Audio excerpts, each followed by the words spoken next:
자, 오늘 말씀은 히브리서 5장의 말씀인데요. 신약성경 357페이지 히브리서 5장 1절부터 14절까지의 말씀입니다. 초대교회 성도들이 핍박을 피해서 다시 유대교로 돌아가려는 그런 움직임이 있었습니다. 이 히브리서 기자는 그런 자들에 대해서 그것은 너무너무 잘못된 일이다.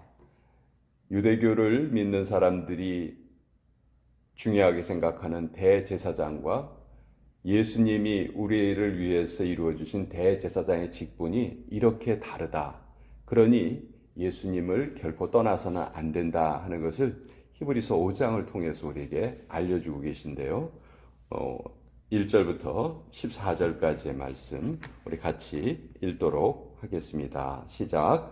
대제사장마다 사람 가운데서 택한 자이므로 하나님께 속한 일에 사람을 위하여 예물과 속죄하는 제사를 드리게 하나니 그가 무식하고 미혹된 자를 능히 용납할 수 있는 것은 자기도 연약에 휩싸여 있음이라.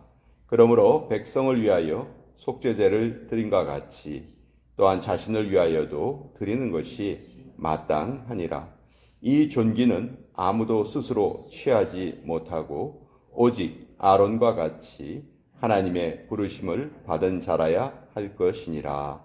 또한 이와 같이 그리스도께서 대제사장 되심도 스스로 영광을 취하심이 아니요 오직 말씀하시니가 그에게 이르시되 너는 내 아들이니 내가 오늘 너를 낳았다 하셨고 또한 이와 같이 다른 데서 말씀하시되 내가 영원히 멜기세덱의 반차를 따르는 제사장이라 하셨으니 그는 육체에 계실 때 자기를 죽음에서 능히 구원하실 이에게 심한 통곡과 눈물로 간구와 소원을 올렸고 그의 경건하심으로 말미암아 들으심을 얻었느니라. 그가 아들이시면서도 받으신 고난으로 순종함을 배워서 온전하게 되셨은즉 자기에게 순종하는 모든 자에게 영원한 구원의 근원이 되시고 하나님께 멜기세덱의 반차를 따른 대제사장이라 칭하심을 받으셨느니라. 멜기세덱에 관하여는 우리가 할 말이 많으나 너희가 듣는 것이 둔함으로 설명하기 어려우니라. 때가 오래되었으므로 너희가 마땅히 선생이 되었을 터인데 너희가 다시 하나님의 말씀의 초보에 대하여 누구에게서 가르침을 받아야 할 처지이니 단단한 음식은 못 먹고 젖이나 먹어야 할 자가 되었도다. 이는 젖을 먹는 자마다 어린아이니 의의 말씀을 경험하지 못한 자요 단단한 음식은 장성한 자의 것이니 그들은 지각을 사용함으로 연단을 받아 선악을 분별하는 자들이니라. 하나님의 말씀입니다. 아멘. 자, 히브리서는 신약의 배열이 되어 있지만 히브리서의 내용은 구약을 잘 알아야지만 이해할 수 있습니다. 그래서 신약 속의 구약 그런 별명이 있고요. 반면에 이사야서는 구약에 있으면서도 메시아의 탄생을 마치 옆에서 지켜본 것처럼 그렇게 말하죠. 그래서 이사야서를 보통 구약 속의 신약 그렇게 부르기도 합니다. 어쨌든 이 히브리서는 구약 성경 내용을 잘 이해해야지만 알 수 있는 그런 내용들이 많아요. 자, 하나님이 대제사장을 두 계열로 하나님께서 우리에게 허락하셨습니다. 첫 번째 계열은 아론의 계열입니다. 그 아론의 계열은 레위 지파 중에서 특별히 아론의 후손들로, 그러니까 초대 제사장이 아론이고 그 후손들로 계속 그 대제사장 직분이 이어가게 이렇게 하나님께서 지정하셨죠. 이것은 구약의 율법에 따른 지정이었습니다. 하나님이 율법을 주실 때 그 대제사장도 딱 지정해 주셨거든요. 근데 이 대제사장은 그렇게 하나님께 선택받은 존재이기는 하지만 인간의 연약함을 뛰어넘지는 못했어요. 그래서 대제사장이 하는 일이, 가장 중요한 일 중에 하나가 7월 10일 날 대속죄일이에요. 이스라엘 민족의 대속죄일 7월 10일 날 대제사장이 모든 이스라엘 사람들의 죄를 짊어지고, 자기의 어깨에 짊어지고 지성소에 들어갑니다. 지성소에 들어가서 하나님, 우리 모든 이스라엘 백성들의 죄를 용서해 주시옵소서, 그 제사를 드리는 것이 이 대제사장의 가장 중요한 일이었습니다. 근데 아까 말씀드린 것처럼 이 대제사장 자신도 죄에서 온전히 정결케 된 존재라고 할 수 없단 말이죠. 대제사장도 인간이란 말이에요. 그래서 이 대제사장이 그 속죄제를 드리기 전에 뭘 해야 되냐면 자기 자신의 죄를 하나님 앞에 용서받기 위한 제사를 드려야 돼요. 그래서 3절에 이렇게 되어 있죠. 그러므로 백성을 위하여 속죄제를 드림과 같이 또한 자신을 위하여도 드리는 것이 마땅하니라. 자, 이렇게 대제사장이 영광스러운 직분이기는 하지만 그 아론의 반차를 좇는, 아론의 계열 속에 있는 인간 대제사장은 다른 사람의 죄를 하나님 앞에 고하기 전에 먼저 자기의 죄를 먼저 속죄함을 받아야 되는 그런 존재였다. 요게 이제 아론의 반차를 좇는 대제사장. 그런데 또 다른 계열의 대제사장이 있어요. 이거는 멜기세덱과 같은, 멜기세덱처럼 하나님께 대제사장으로 임명받은 분이에요.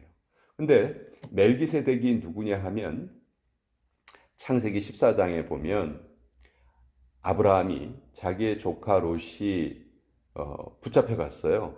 적들에게 붙잡혀 갔어요. 그러니까 아브라함이 그 조카를 구하기 위해서 자기가 자기 집에서 키운 군사 318명을 데리고 전쟁을 하러 갑니다. 사실 그 전쟁은 도저히 이길 수 없는 전쟁이었어요. 왜냐하면 아브라함 군대의 숫자는 318명이고 아브라함이 싸워야 되는 그 군대는 5국가의 연합군이었거든요. 그러니까 도저히 이길 수 없는 그런 전쟁인데 아브라함이 이겼어요. 하나님의 도우심으로 그걸 이긴 거예요. 그래서 조카 롯을 구해옵니다. 그랬더니 그 조카 롯이 살고 있었던 지역에 그 5나라의 연합군에 의해서 완전히 다 그 전쟁에서 졌던 사람들이 너무너무 기뻐하는 거예요. 너무너무, 아브라함이 자기들을 대신해서 이겨줬으니까. 그래서 아브라함을 맞이하러 나옵니다. 그때 살렘 왕 멜기세덱이란 인물이 창세기에 등장을 해요. 이 멜기세덱에게 아브라함이 11조를 드립니다. 자기가 얻은 모든 것에 10의 11조를 드려요. 이게 성경에 나오는 첫 번째 11조죠. 근데 그때 멜기세덱이 아브라함을 축복합니다. 무엇을 들고 나와서 축복을 하냐면 빵과 포도주를 들고 와서 아브라함을 축복해요. 그리고 아브라함은 그 멜기세덱의 축복을 받습니다. 이것이 성경에 이제 멜기세덱이 나온 첫 번째 내용이에요. 사실 멜기세덱이라는 이름은 성경 전체에 3번밖에 등장하지 않습니다. 그러니까 많은 정보는 없어요.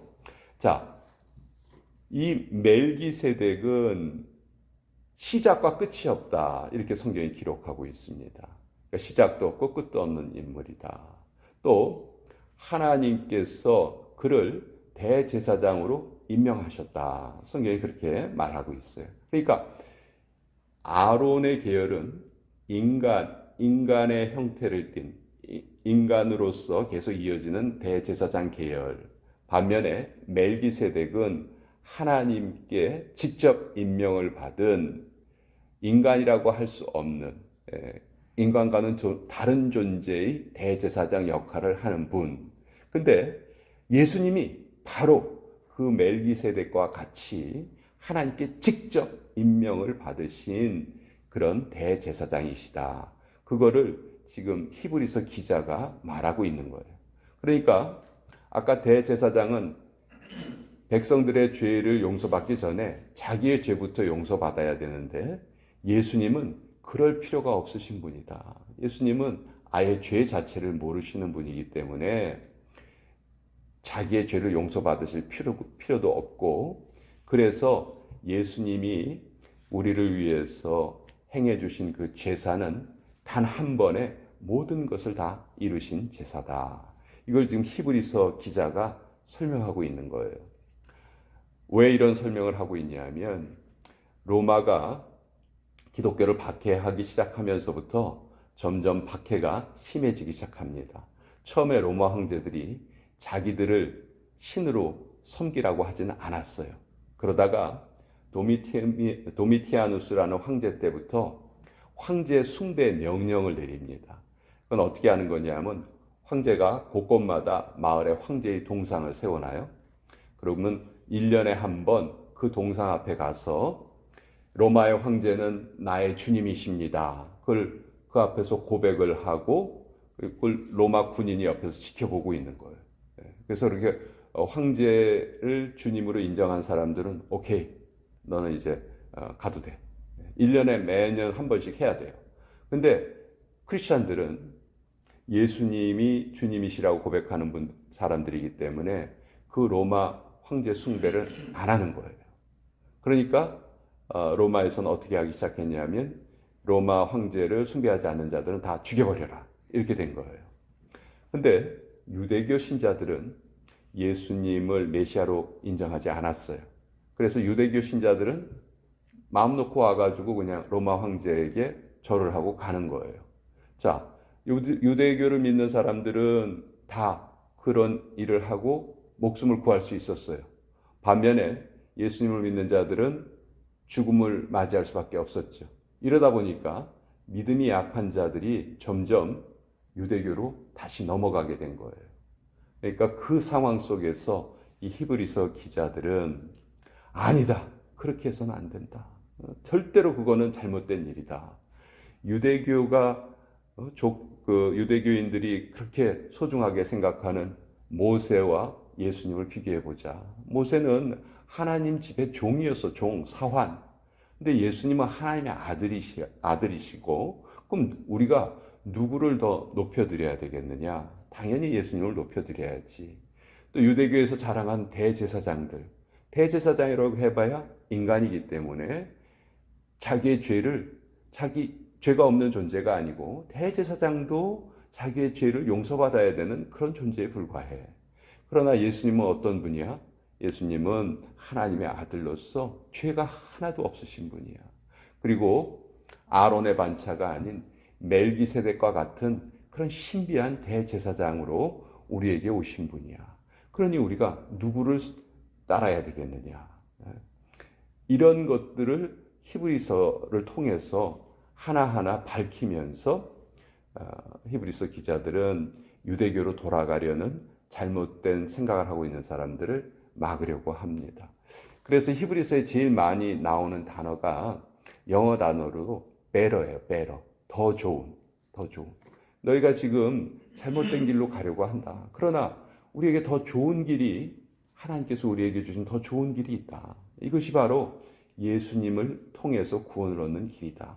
지금 당장 로마의 핍박으로 인해서 우리가 목숨의 위협을 받고 있지만 절대로 우리는 여기에 굴복해서는 안 된다. 우리가 믿음의 도리이신 예수님을 끝까지 바라보고 예수님을 깊이 생각하고 그래서 이 신앙에 계속 머물러 있어야 한다. 이것을 히브리서가 우리에게 말해주고 있는 거죠. 자, 오늘처럼 우리가 이렇게 편안하게 신앙생활을 하는 상황하고는 너무너무 다른 상황이죠. 로마의 기독교 박해는요, 네로 황제 때부터 시작합니다. 네로 황제가 AD 60년경에 황제가 되거든요. 그래서 로마가 기독교를 이제 나중에는 어쩔 수 없이 인정을 해요. 공인을 합니다. 콘스탄티누스 대제 때 그것을 인정을 하는데 그 기간이, 그 연도가 AD 313년입니다. 그러니까 AD 60년부터 AD 313년까지 얼마의 기간이죠? 약 250년의 기간입니다. 이 250년의 기간 동안 로마는 무슨 수를 써서라도 기독교인들을 다 죽여버리려고 했어요. 기독교를 씨를 말리려고 했습니다. 그래서 10번의 큰 박해를 로마 제국이 박해를 일으켜요. 기독교 박해를. 그러나 그 어려움 속에서 우리 신앙의 선배들은 무덤에 모여서 한밤중에 무덤에 모여서 예배를 드렸습니다. 그리고 땅 밑으로 땅굴을 뚫고 거기에 들어가서 살았습니다. 그러면서 신앙을 계속 지켜왔어요. 지금도 그 유적이 남아있는데 지하 8층의 그 높이에 해당되는 땅굴을 파가지고 곳곳마다 그 미로를 만들어 놓고 그 지하에서 생활했다는 거예요. 그렇게 우리에게 이 신앙이 지금 전수된 겁니다. 그러니까 우리 초대교회 그 신앙을 지켰던 그분들의 그 신앙이라는 것은 정말 대단한 그런 믿음을 가지고 있었고 그분들의 그런 희생이 있었기 때문에 우리가 지금도 이렇게 하나님을 자유롭게 믿을 수 있는 그런 기쁨을 누리고 있다. 우리가 이것을 좀 잊어서는 안 될 것 같아요. 히브리서 기자는 뒷부분에 우리가 이제 이 사실을 마땅히 알아야 되는데 아직도 젖을 먹는 아이처럼 여러분 한번 생각해 보세요. 대학생이 되었는데 맨날 이유식을 먹고 다닌다. 그 이상한 거 아니에요? 잘못된 거죠. 어른이 되었으면 단단한 음식을 먹어야 하는데 아직도 젖만 먹는 그런 상태에 머물러 있다. 이렇게 말하고 있죠. 그래서 14절에 보면 단단한 음식은 장성한 자의 것이니 그들은 지각을 사용함으로 연단을 받아 선악을 분별하는 자들이니라. 여기에 보면 지각을 사용해라. 말씀을 읽을 때 그냥 아무 생각 없이 받아들이지 말고 과연 이 말씀이 정말 진정으로 그러한 말씀인지 아닌지 계속 열심히 생각해 보라는 거예요. 우리의 삶에 적용해 보라는 거예요. 그걸 가지고 기도하라는 거예요. 그래서 그 말씀이 맞는지 아닌지를 직접 경험해 보라는 거예요. 그럴 때 우리는 계속해서 성장하게 된다. 지금 그 말씀을 우리에게 주고 계십니다. 자, 오늘 이 히브리서 5장을 좀 살펴보았고요. 내일은 우리 9월